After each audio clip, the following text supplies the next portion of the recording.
Okay. Good morning, everyone. Good morning. Wow.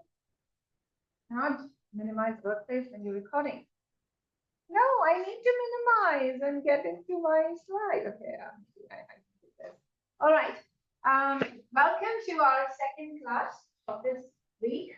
I'll take your attendance, and after attendance, we will continue doing what we were doing on Tuesday.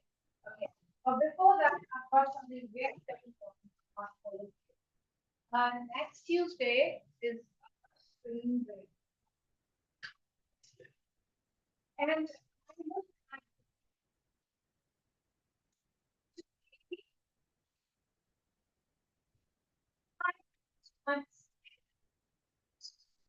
at my progress with this. Unfortunately, next week I have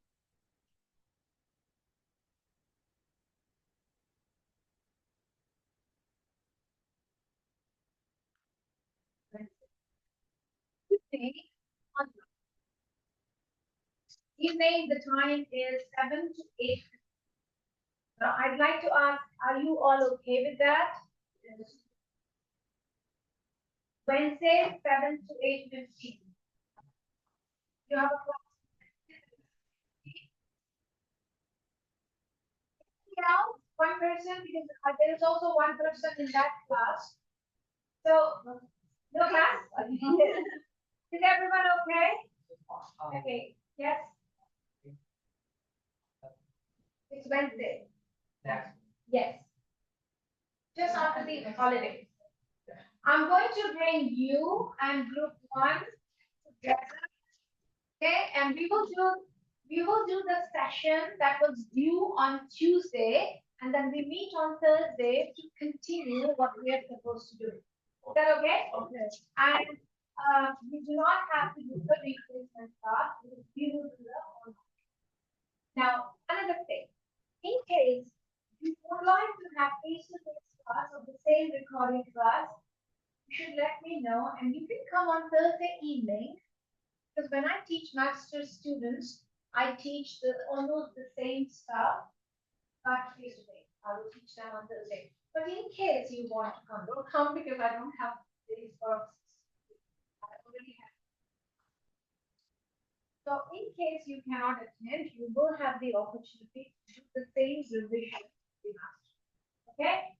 So Zoe and Kathleen, you take note, except one girl.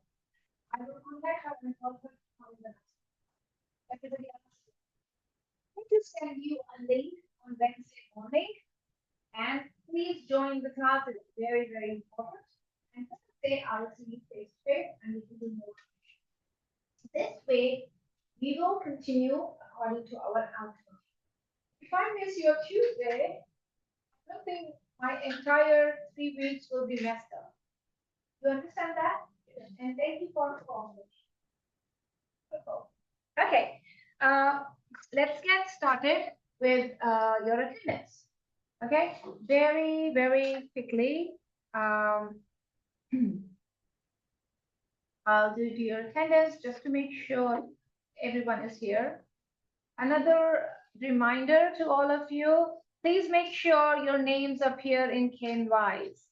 Okay, if you have not registered yet, please do. Ariel, Wendy, Annie, N, Srini, Cindy, David, Rock, Miranda, Sarah, Echo, Mercy, Enid. Okay, I'm trying to remember your faces and your name. Yurus. Good, I like that, Yurus. Aurora, Liam, Mabel, Mia, Anthea, Luisa, Catherine, Timmy, Rosie, May, Yo-Yo, Robin,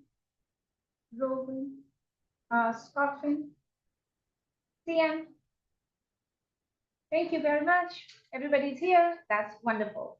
All right. Who remembers the last week's lesson? Last class lesson. Remember, David?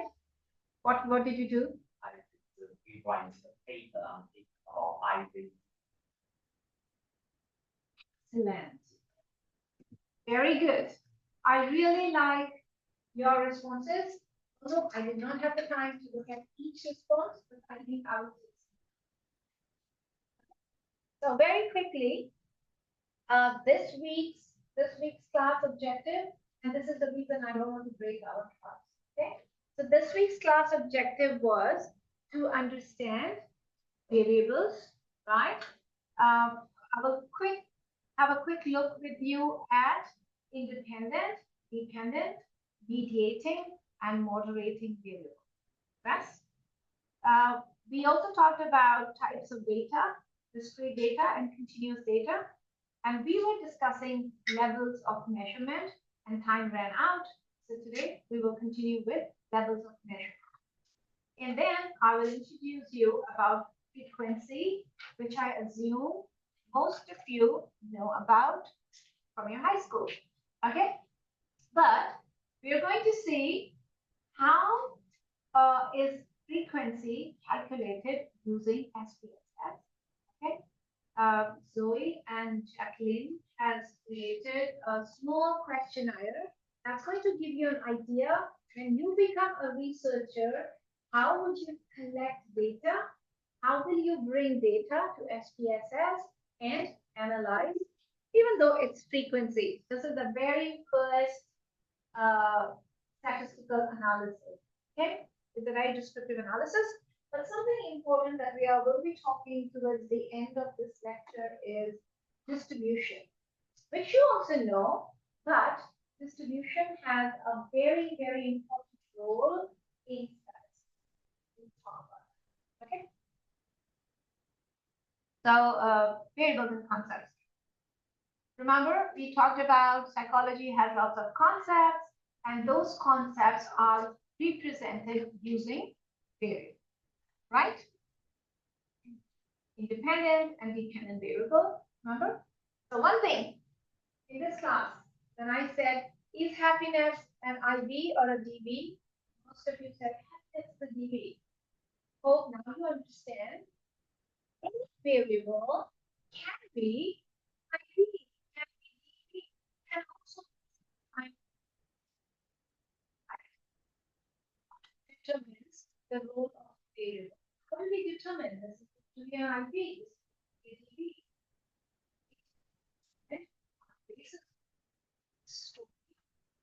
What a story. I think like story.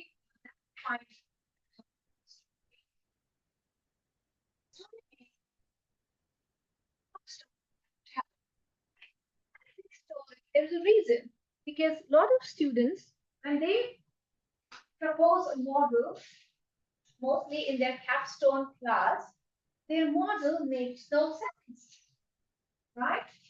So it's very important for you guys to understand that your statistical model that you are going to be testing should make sense. So when I say stories make sense unless they are abstract stories, right? Stories make sense. This happened, and next this happened, and this happened, right? So when I'm using the word story, don't misunderstand. I mean, it should make sense. So something very interesting happened in my group 1 class. I mean, when you guys ask questions, that class benefits. When they ask questions, you benefit, right? So we spoke about mediating and moderating variables, right? Can anyone tell me what's mediating variable? What does it do?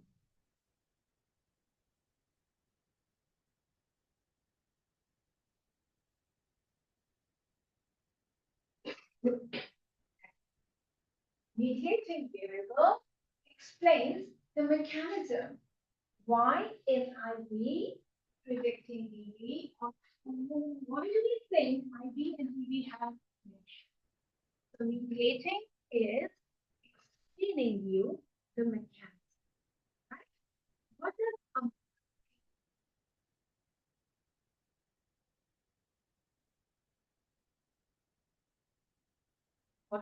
variable? Only one person will answer all the questions. How about everybody else?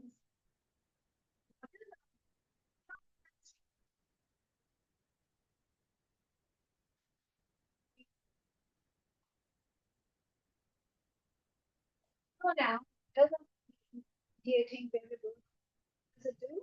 It explains the mechanism between one IV or DV, for example. What is moderating variable?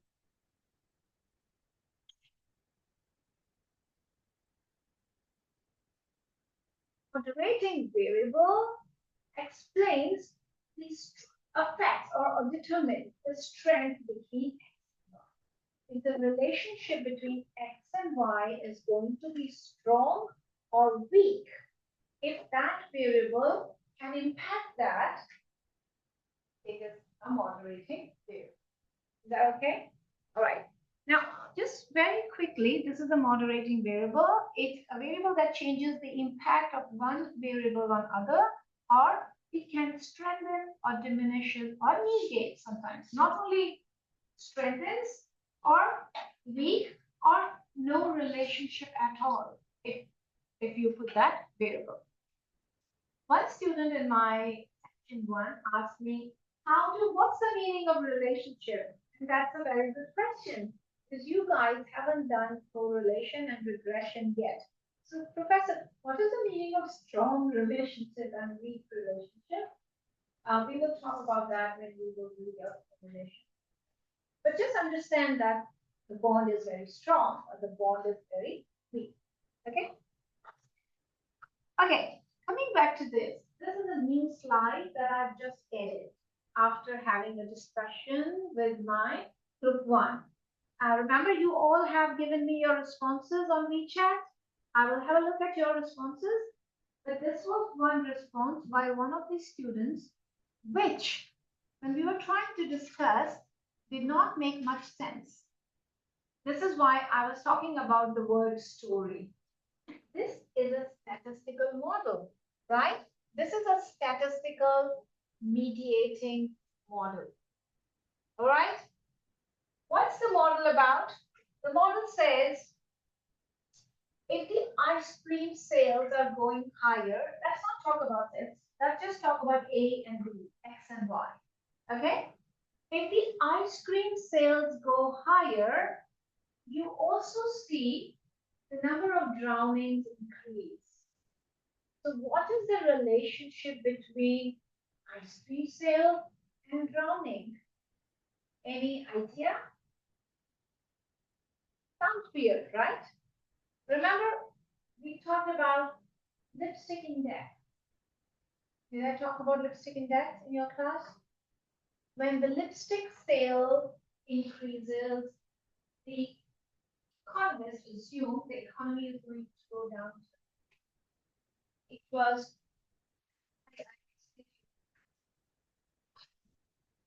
this is called lipstick index. In old times, look at the sales of lipstick.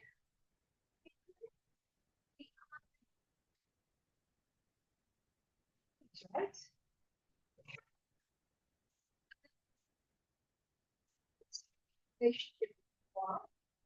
The other strange phenomenon is understood.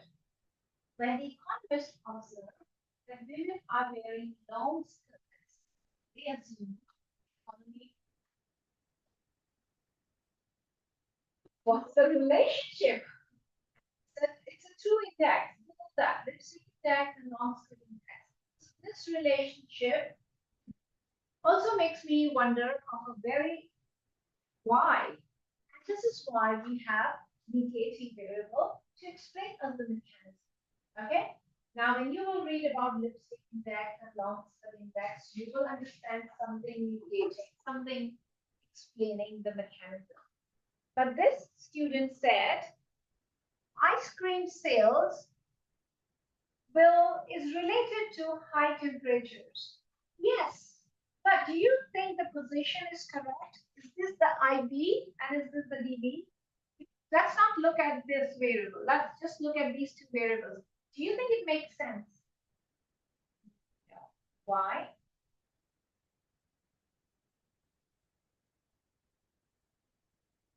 Got that? So the temperature, when the temperature is high, people will buy more ice cream. So in this case, the story doesn't make sense. Okay? Now, what else do we learn from this example is your story will determine if this variable is going to be. Perhaps the student explained to me, Professor, we are assuming if ice cream sales are higher, means it's really hot. If it's really hot, people are going swimming. If more people are going swimming, there will be more cases of drowning. So that was their explanation to these relationships, which is maybe you can prove that with me. Got it? So this is a good example given by some student. Now, high temperature and number of drowning, again, is an example. Temperature rises. Why? Because a lot of people are. Got it? So, a very good example of student asking question in class, and then it becomes a discussion point. So please ask questions. Okay? This is my group 1. But I also have a student in group 2 who asked questions. That's David. Remember? David came up and said, Professor, I'm still confused between mediating and moderating variable. So I asked Zoe and Jacqueline to help me create 2 slides, but we need the correction. Did you get the correction? Okay, look at this. We learned something new again in group 1. I will come back to this and I will use the correct version. Don't take the picture, that's the wrong version, sorry. Okay, I will show you the correct version. Now, in psychological statistics, if you use a circle or if you use a square, has a different meaning. I will tell you later on. Not now, you will get it. But the direction of the relationship also has a different meaning. Okay, and I will tell you how and why. This was not part of our class. This comes out when students ask questions. Okay, so you guys have the power to control the class. I have planned the class will go this way, but when you ask questions, my class can maneuver. Okay, so that's called agentic engagement. Wendy, agentic engagement. When students have the agency to ask questions and change the classroom dynamics, right? Most professors will listen, maybe some won't. So workload is predicting stress. And everybody wonders why? More workload means extra money. Why are you stressed, right? So the researchers have been interested in finding what is happening between IP and DB. Someone proposes, hey, this is the sleep quality.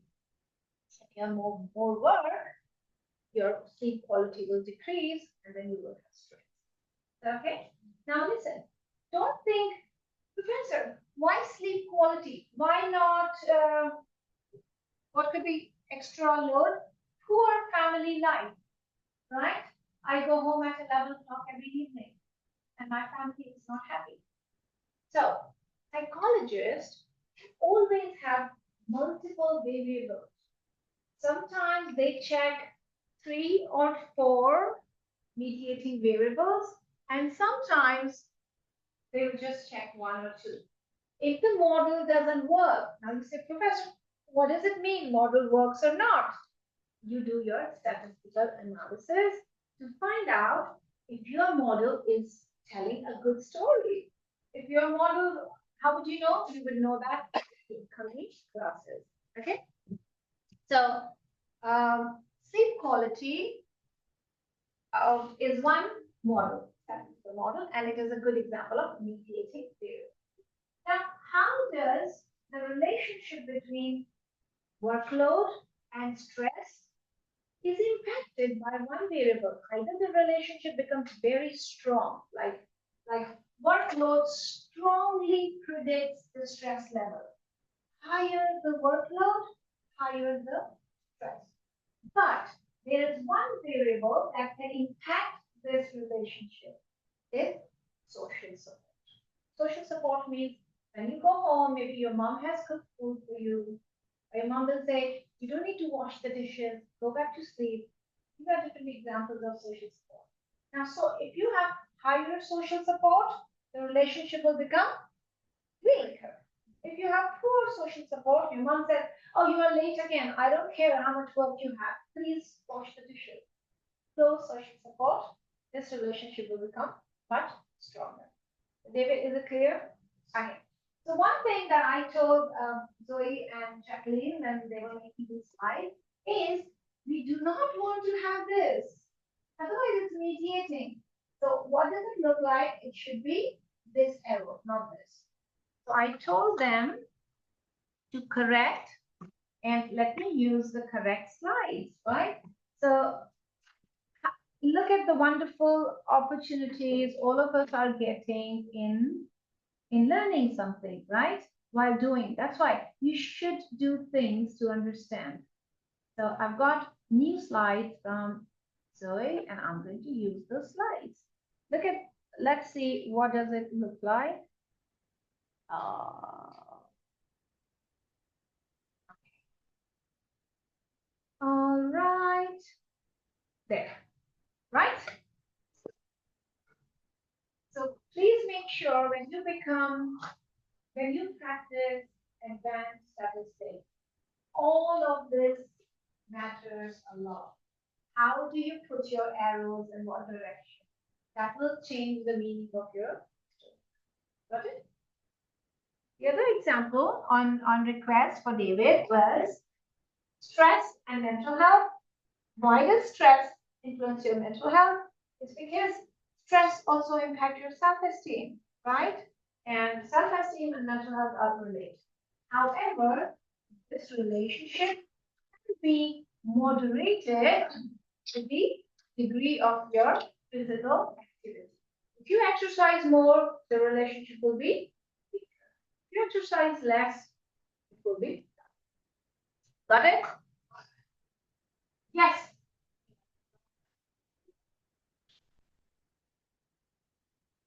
Can self-esteem could be moderate? Yes. So very good question. There are sometimes certain variables that can function as both. Okay, so again, it depends on your research conceptualization and your hypothesis if you would like to consider them as moderating or as weak. These things are going to be very, very helpful when you do your capstone. Questions of the most, do not panic. You will do 4230.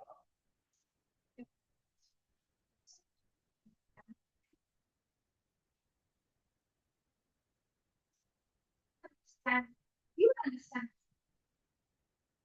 how to check. But part of this, after you do the question, you will have a clear understanding of. Got it? Yes. Mediator can always be moderator. We cannot say always be. Depends again on the story, right? Like, does it make sense? Right? Is that particular variable impacting the strength? Or is that variable is more like a mechanism explaining you the reason, right? So we can take like self-esteem could be moderator, could also be a mediating. This story, that's why I use the word story, right? Like this example again, you should make sure the variables are connected in some or other way in the literature, right? Otherwise, do not propose. When your capstone professor will say, show me your proposal. What do you want to do for your capstone? And you come up with 5 very interesting variables, but they make no sense. Okay? Each relationship, each variable relationship should be reported in one or other studies or should be theoretically possible. Right? Just don't bring something from the sky and say, oh, professor, I want to study this. Why do you want to study? What evidence do you have that this can impact this? Okay? Both of you will do capstone next year, right? So make sure the model that you propose is a good model. Okay? Just, I know it's too advanced for you, but for your quick information, when researchers do high impact research, they don't take 3 variables. They take, okay? I don't want to scare you, but I just want to motivate you since we are talking. Let me quickly show my current research and the model. But I'd like to motivate you saying that you will, oh my God, I cannot minimize it, okay? That one day you guys will be able to do those research. Look at, oh, you can't see that. Look at the real model, mediating model that I am currently doing in my study. But you are just taking baby steps in your study. Ta-da! But it is not difficult, trust me, right? This is these are my IVs, and this is my MV mediating, 2 mediating, and my DV is 1, 2, 3, right? And what are these? These are the question items. Item number 1, item number 2. This is variable. These are the items, right? Looks difficult, but it is not. You can just draw from here and then run the. So this is where you test lots of equations. And this is another software like statistics. It's going to give you if your model fits the data or not. Okay? But what are you guys learning right now? You're just learning 1, 2, and 3. Okay? Once you understand that, you will be able to do more complex research. Okay? All right, get back to our work. We're done with this, we're done with this, we're done with this. We also talked about discrete and continuous. Okay, let's quickly get back to the levels of measurements. Okay? Do you all remember how many types did we talk about? Lovely, 4 types. What were those? Number 1? Nominal.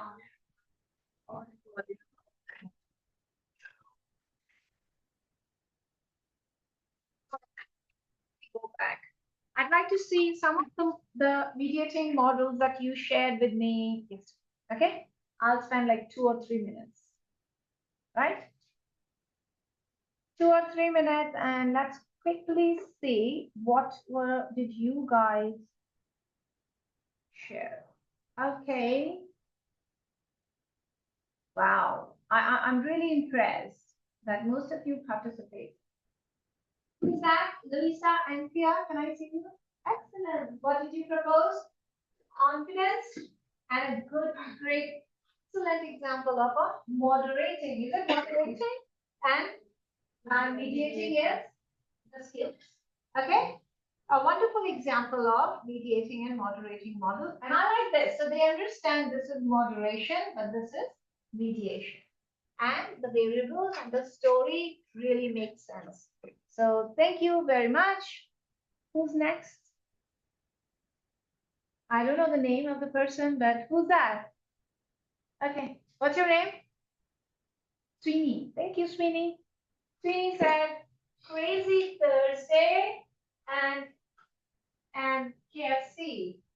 And very nice example. I'm not sure, is it your personal example? You came up? This is how you become a creative researcher. You would never find these kind of examples in textbooks. You can be creative, right? That's a very good example. Thank you very much. So, Crazy Thursday, lot of KFC sale. Why? Because there's something going on, right? Age, excellent. The relationship will be weaker if it was a KFC in a university, or if it is a KFC in a women-dominated university, because women are like, don't eat KFC. Hungry. Okay.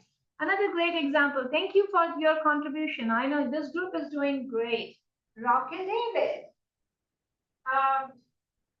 The type of diet, vegetables and fruit. What's this? You like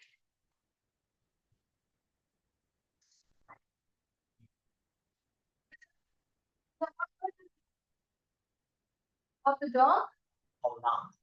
Oh, the longevity. Okay. Yes. Okay. So more consumption of healthy food is related to longer life. Why? What's happening here? Debate.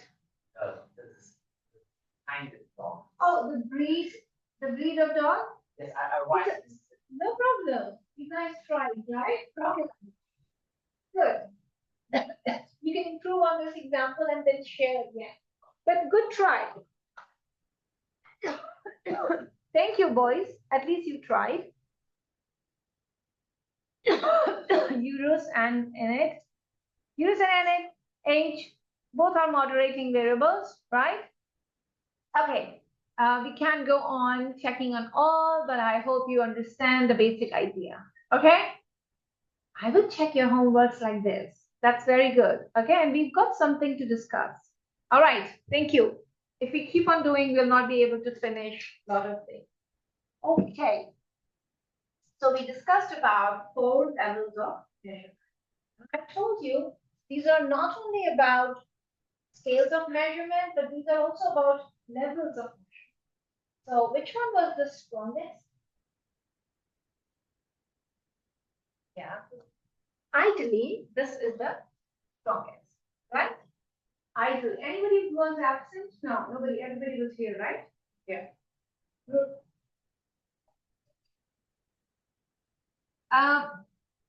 Strongest is ratio, but most psychologists would use interval scale, right? So nominal. Can anyone give me an example of a nominal scale? Gender. What else? Countries. Countries. Excellent. What else? Brand. Brand. Names of brands. Yeah. Okay. Now, we discussed it already that nominal data can be very useful. Very, very useful. Like remember my complex model that I showed you? We've got lots of nominal data. So what are we doing? It looks like there is no use of nominal data. Yes, it looks like just a categorical data. You cannot do high level statistics. But that supports as your background data. Remember the model that I've made? I'm going to run 2 models, one for boys and one for girls. So I will compare the 2 models. If I did not have nominal data based on gender, the data that I showed you is coming from Malaysia. In Malaysia, there are 3 primary ways. China, most are Chinese, just all of them. I know there are small differences, but largely we consider one race, right? If you go to Malaysia, you would see Chinese Malaysians, Indian Tamils, and Malay Bumiputra, the origin, the original people of Malaysia. So each data set will have 3 kinds of people. We want to see if the model, let's say stress. Does Chinese, Indians, and Malays have the same stress level? I'd like to run different models for the population. How would that be possible? That would be possible because of my nominal. Okay, so nominal scale alone might not be so, nominal data alone might not be very strong data. When you're doing high impact research, you want to know because you want to make comparisons. Okay. So that was nominal scale. The second one is ordinal scale. These examples, high school ranking, movie rating. Interval scale is good examples of interval scales is IQ score and temperature. Ratio scale is income and height. Now, this is where we had stopped yesterday. We will go and look into detail the characteristics of each scale. So we just discussed nominal scale is also considered the lowest level of measurement, right? Because What do you do with that data? Like in this class, I've got 20 girls and 6 boys. What do I do with that? Right? So it's a very descriptive, remember descriptive data. In research activities, yes and no scale is also nominal. Nominal scale has no order, no distance. So basically, we are getting very little. Remember the role play we did? Who came to my house? You? I invited somebody. David? Somebody came to my house for dinner. Who was that? Oh, Liam. Remember, Liam? I invited you for dinner. So when Liam chose from 4 category cuisines, I could not please him with my cooking, right? So I asked Liam to tell me the preference. So which scale did we use? Ordinals, right? Ordinal scale was definitely better than my nominal scale. Do you remember what was the problem? What was the problem? He didn't like the food, even on my ordinal scale. Why did that happen? Do you remember? We discussed the reason. Because, how do we call it statistically? The distance between 2 data points is not equal. Okay? So I'd like to give you maybe one more example just to clarify. No. Area, right? And rock. Okay? Now let's say you've got cola, Pepsi, tea, Fanta. Okay? And both of them said this is 1, 2, 3, 4 and 1, 2, 3, 4. Okay? For example, I'm a big industrialist. Okay? And this is just 2 people. Maybe I collected data with 1 million people to determine the demand for the drink. I realized that cola is the first choice of my people, but I think a lot of people are already selling cola. I think I'll produce Pepsi. Okay? I invest lots and lots of money in producing Pepsi to find out not many people are buying Pepsi. And you know the reason, right? So I'll take the example of area and rock. If I ask them to give their preference on Likert scale 1, do you like Pepsi? Not at all. 7, very much. Okay, so this is area and this is rock. Rock 1, 2. Okay, now hard 2 is 4. Either she liked it, and this tea and Fanta for her is 1 and 2. Okay, but can I just say this is real data? Her Fanta is 1, tea is her. This is a tea. Number 3, nothing. 4 is her Pepsi, and 6 is her cola. Even though in ordinal scale it's 1, 2, 3, 4. Now let's go to rock. For rock, the top choice is 7, cola, but his choice is 6. Okay, Pepsi is 6. But these 2 are 1 point. T and you see the difference? Okay, so if you look at the ordinal data, both of them look the same.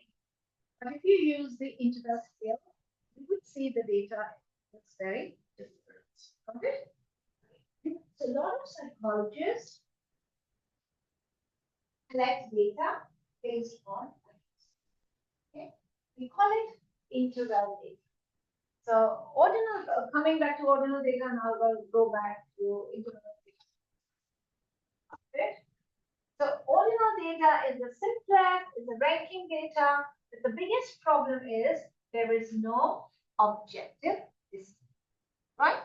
No objective distance. Got it? We don't know what's the difference between 1 and 2 and between 3 and 4, right? So interval scale helps us do that. So this scale we would use non-parametric statistics.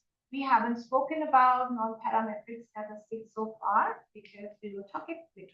All right, interval scale, the most popular scale among psychologists, right? We were talking this, I think when the class got over. I've highlighted two things. Why is the interval scale most popular, or why is it the most convenient scale? Okay.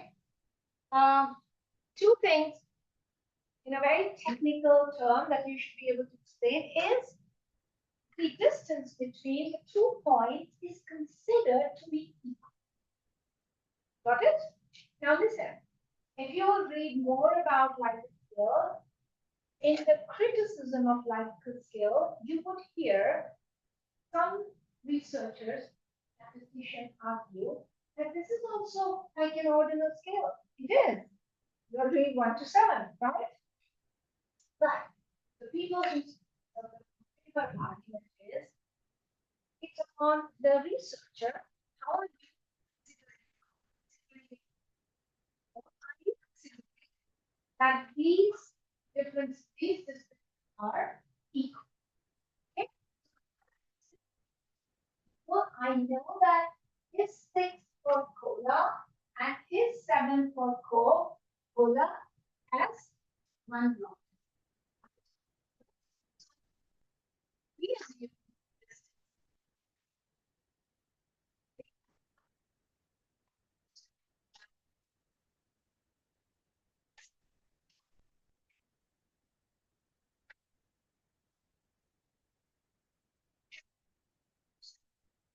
this is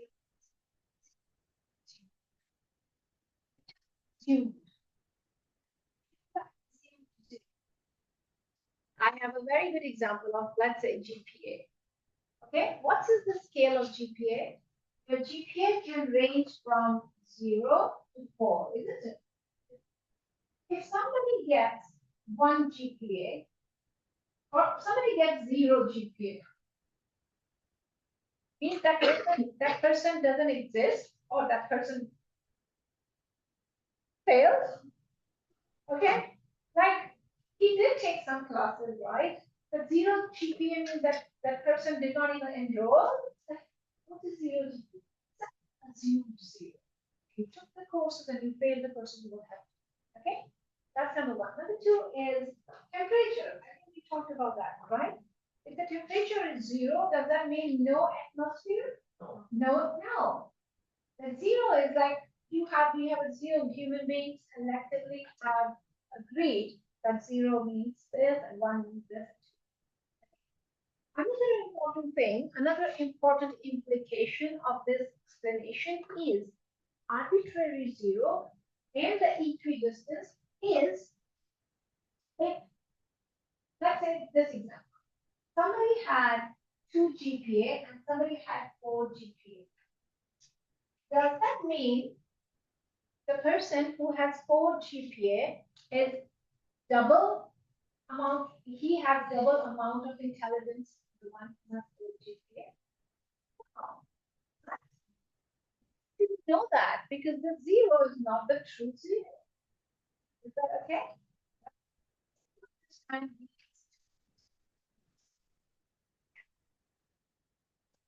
if somebody is 4 means 4 times.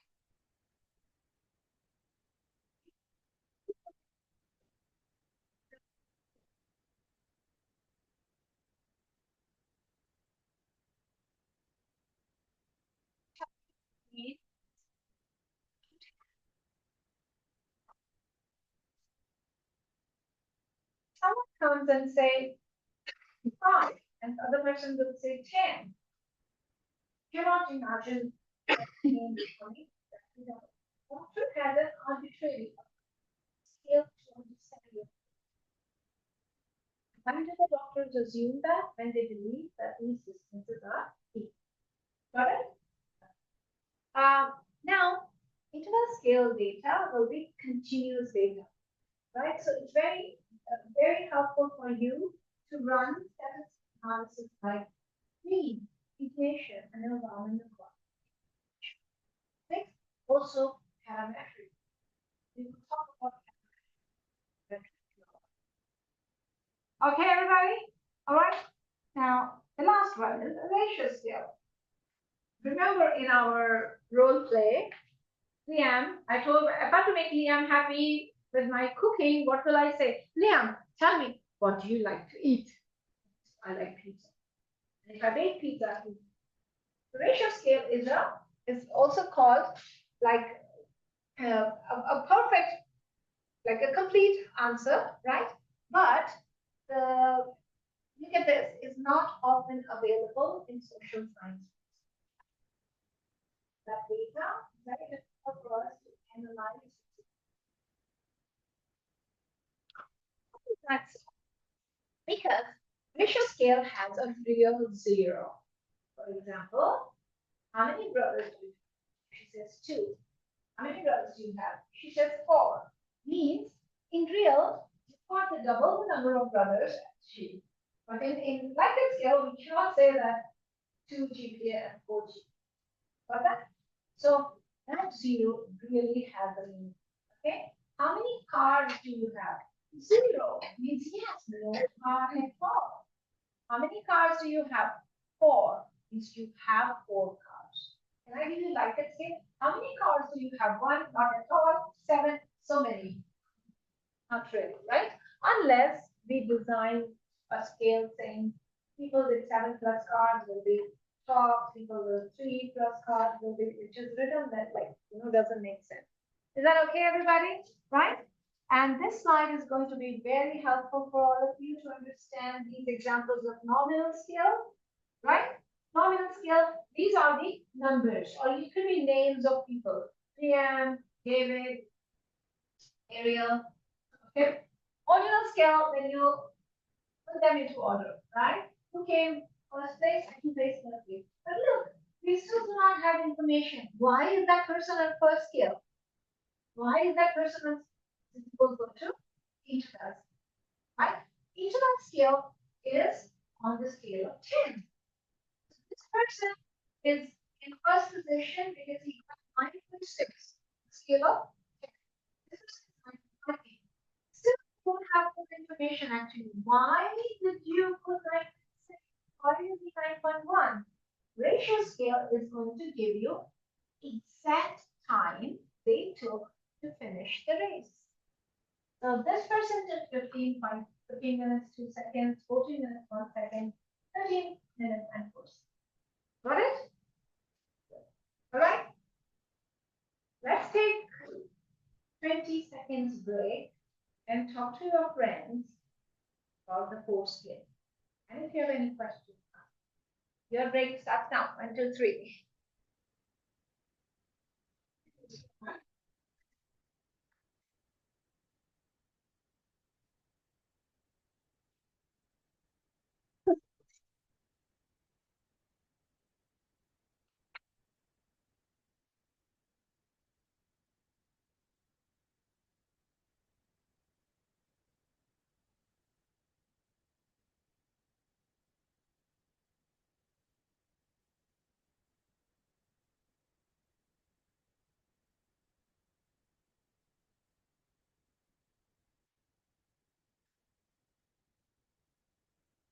When you talk to your friends, you're revising, like,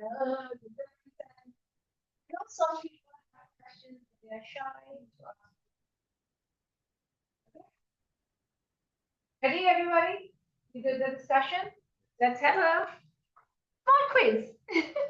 Not a quiz. Question number 1, 32 degrees Fahrenheit. What kind of scale will that be? Was that? Yeah, Fahrenheit. What scale? Oh, what's Fahrenheit? Oh my God. Okay. Like temperature in Asia, people use C, centigrade. But when you go most likely to the United States, you're going to use F. That's Fahrenheit. Okay. So centigrade, I will change that. So 32 degrees centigrade. Interval scale, right? Because zero temperature, no temperature, we have our scale, right? Favorite color? Nominal. Okay? But if I ask you to arrange the colors in the order of your preference, it's going to be class rank. Somebody came first, somebody came second, ordinal, and amount of pressure. Very easy. Good job, everybody. 10 out of 10. All right. Okay. Check the papers I shared. What scale measurement did they use? Remember I gave you a paper? Can we quickly go back to that paper and see what scales are they using? Nominal? Oh, you're like which paper, professor? You don't know the paper? If you would go to your WeChat, you can see the paper very quickly. Can you find the paper? Yes? If you found the paper, can you resend so people will have access? And check and let me know.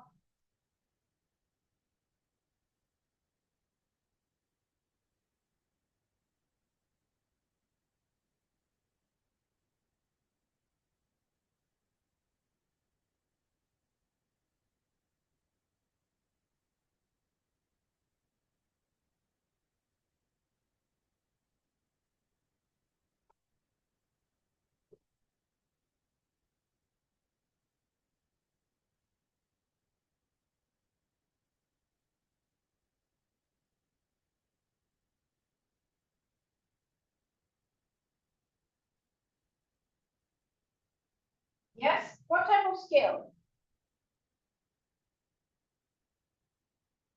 Intervals. But if you look carefully, the demographic information, we also use nominal data. Okay? So it's an obvious answer. If I'm doing the research, highly likely I have used interval scale. Okay. Thank you for your contribution. Very quickly, because we are running short of time. Statistical notations. I won't spend a lot of time because most of you understand what it is, but this is important. If you see a small n, that means sample. If you see a capital N, means population. Okay? Do not worry. We're going to have more discussion about this in our upcoming classes. Okay. Very quickly, we are going to spend next 20 minutes talking about frequency, proportion, percentage, and cumulative frequency, cumulative percentage. Now, there is nothing new in that, I guess, right? All of you have done frequencies and all of it in your high school. But I can see some eyes like, Professor, we forgot. Okay? So I'm going to give you a very quick overview. And I'm also going to talk about some distribution figures that are very important in psychology or any other research, and what's the meaning of these, how can you interpret these diagrams. And hopefully, if we have the time, I will tell you how you can use this in SQL. Okay, so I'll go very quickly. Let's assume I collected this data from this class, right? These are 25 data sets. How many of you are 28, right? So let's say 2 people did not answer. I just had one question is, tell me your anxiety level on the scale of 1 to 10, right? So somebody said, Professor, I don't have any anxiety. 1. Somebody's like, I have anxiety. 2.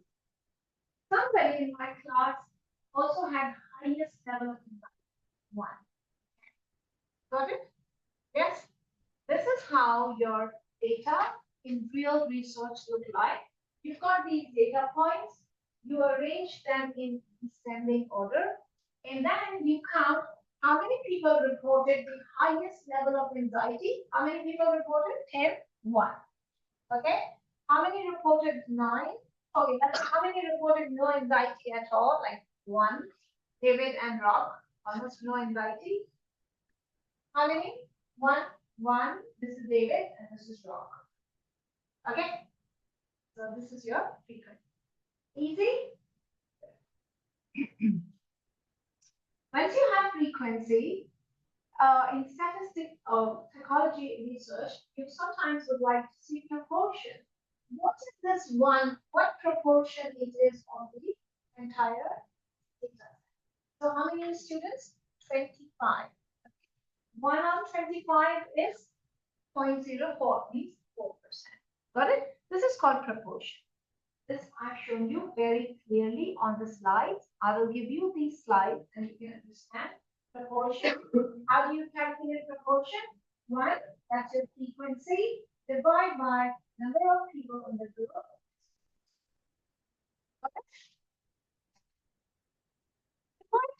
To change this proportion into, you know how to do that. We multiply by. But it's easy, right?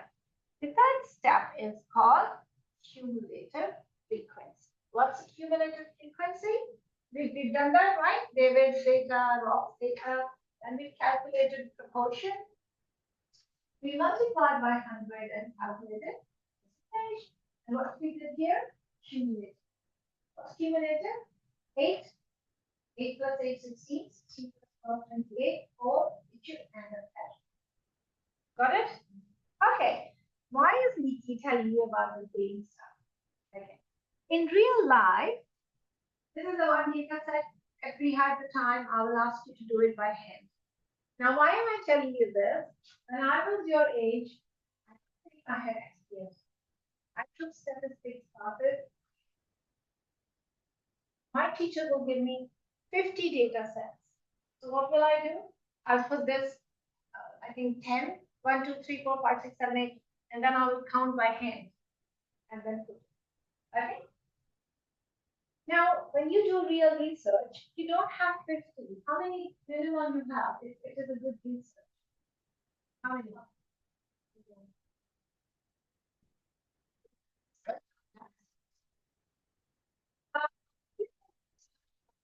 300. You don't have one variable, anxiety. You have multiple variables, right? How do you manage that data? It can be very difficult.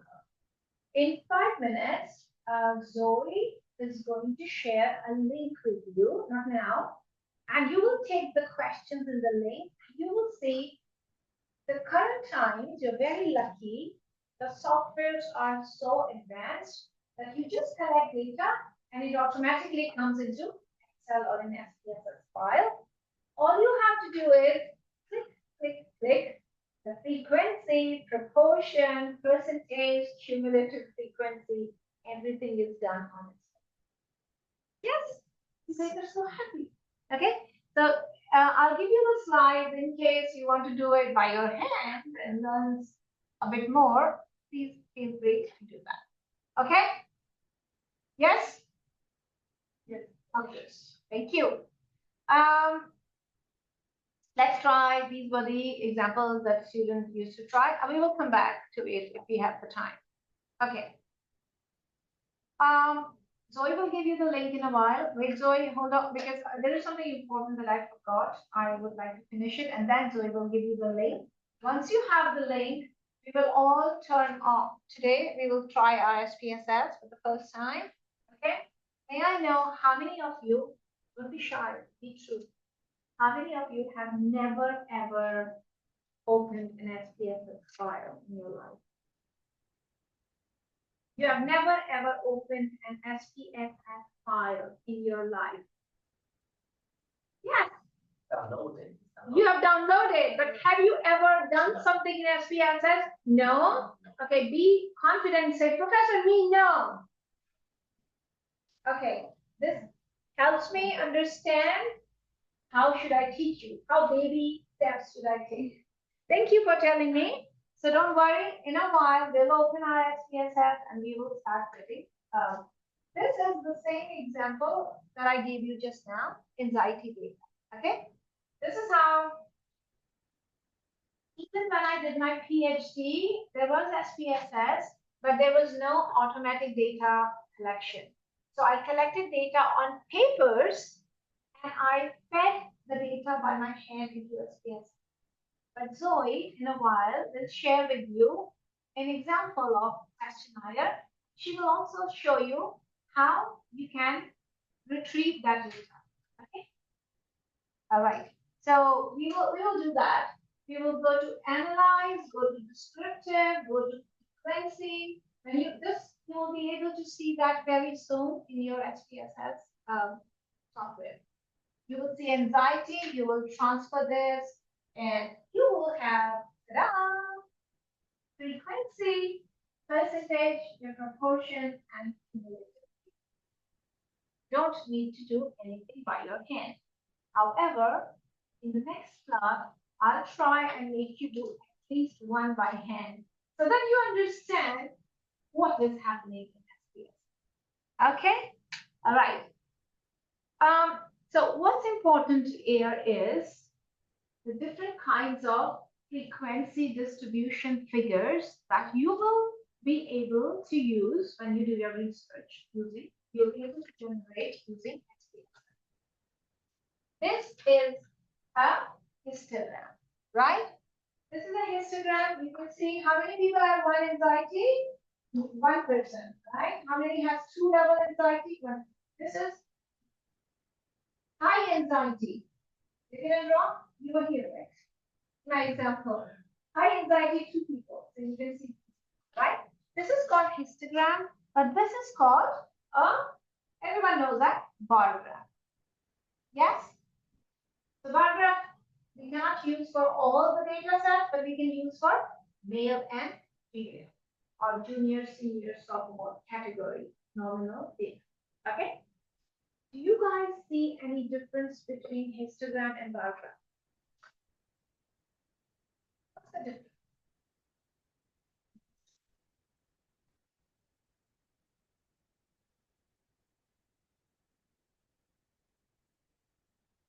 It's got right? No problem. In bar graph, if I bring female here and male here, it doesn't change, right?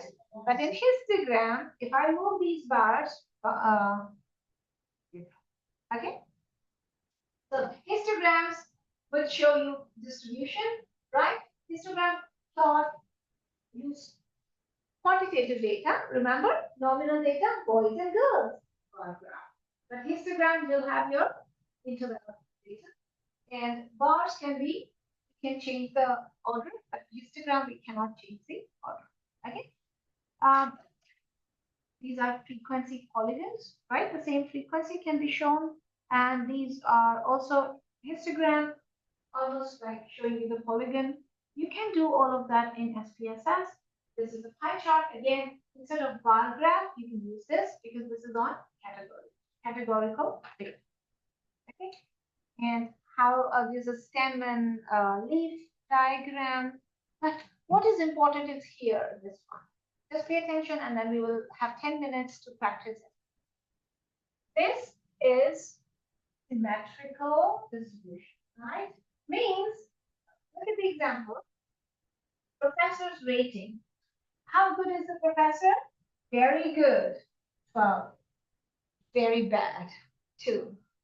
Now this is if Nikki gets this feedback from students, means some students think Nikki is very bad. At least one student. 2 students think she's not so good. But here, most students think 6 students she's good. Some students think she's phenomenal, extraordinary. That means Nikki is a teacher. No, she's a teacher who's not giving A. Some people also dislike her. But if you get distribution like this, oh my goodness, all the students are saying she's extraordinary, wonderful, great. Maybe just very few. We call this kind of distribution. It's not a symmetrical, this is asymmetrical distribution, right? But you will call it negatively. Negatively skewed means too much of high rating. This professor must be giving A, right? And the opposite of this, we call it positively skewed distribution. What? Positive? It's not positive. It's negative for the professor, right? The positively skewed distribution because the data is all towards the lower end. Okay, so positively skewed asymmetrical distribution, right? So we will talk later on about skewness and kurtosis, not now, and we will talk more about how the data distribution is important. Now, this was the bottom, right? Skewed positively or negatively, but you can also have leptocritic, means this one is the same, but the height. Okay, so this the one very close to each other, very tall and slender, we call it leptocritic, but the one which is very plateau, plateau, geographical like a table. Right? So all the heights are just the same. All right, so these different kinds of shapes you are going to get. Okay. Grouped frequency, we didn't want to do. These are a few examples, which I will remember in the school. You did that? Did you do that? No, I did that when I was a kid in school using it. All right, you've got a few minutes. Zoe, can you share the link? Zoe is going to share with you a link. What you have to do, it has 3 questions. Answer your question.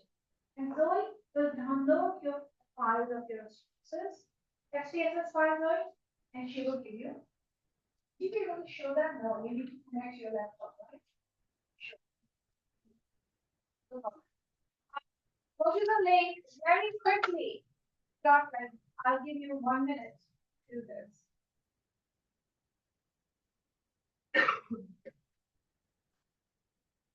Once you have responded on that link, wait for a few seconds and Zoe is going to give us she will download the SPSS file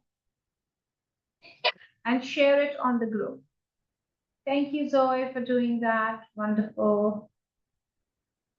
That's very, very helpful.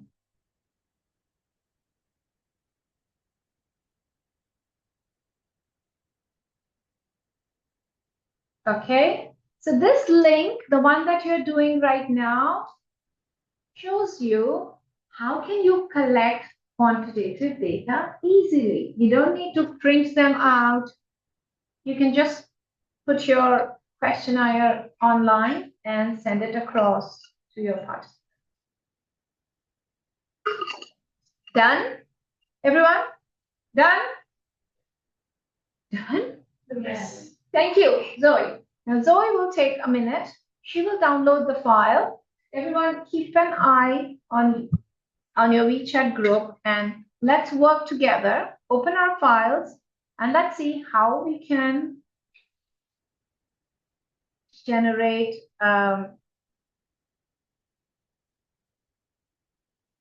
it did not happen in times when I was studying, doing my PhD. I had to do everything by hand. But here you just collected the data, and in 2 seconds, Zoe is going to give us the SPSS file, and we will download the file.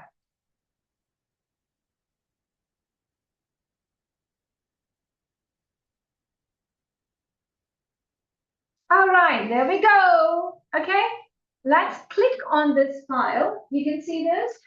If you do not have SPSS on your laptops, you might not be able to open it, but I told you in the first class to have this application ready. When you click it, it takes you to download. Okay, so please go to the downloads, and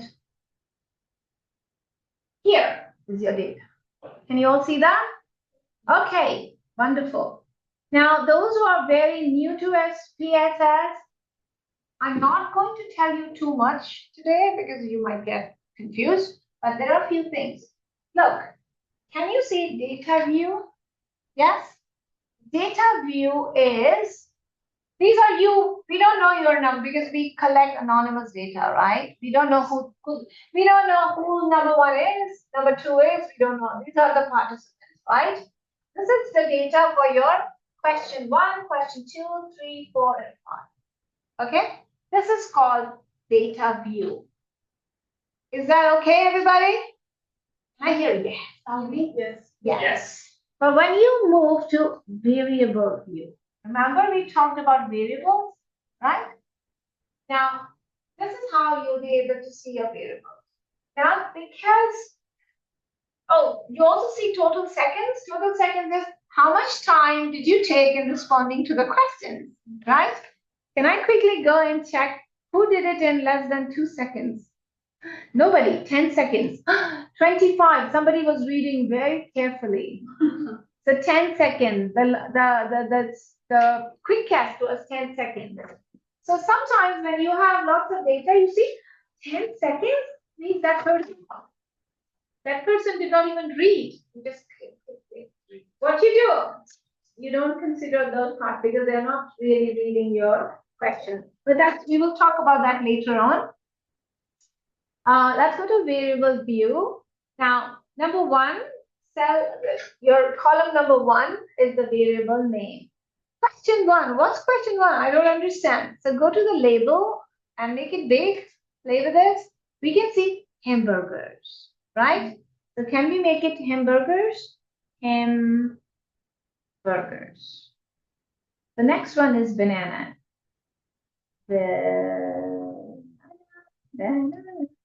Okay.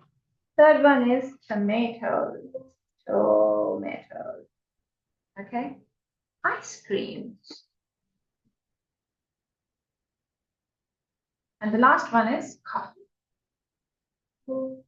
Okay. Once you've done this, go back to the data view and you will be able to see the names of the.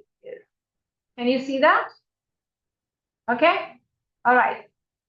Let's assume we do not have SPSS and you would like to calculate frequency and you would like to create a bar graph of these food choices.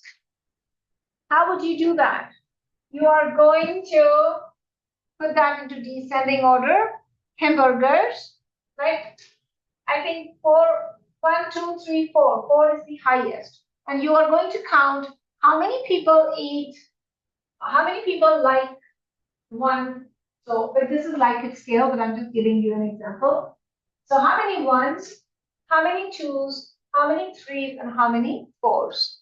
But the scale that you took was not a categorical scale, right? It was a Likert scale. Okay. So this tells us the degree of your liking. How much do you like hamburgers? Or how often, sorry, that's frequency, right? How often do you eat hamburgers? Isn't it? That's what you answer. Now let's see how are we going to create frequency using SPSS. Everybody follow me. If you can see, you can move forward. Go to Analyze. I've shown you all of this in the slides and I will upload the slides. Go to Analyze, then it's Descriptive Statistics. So go to Descriptive.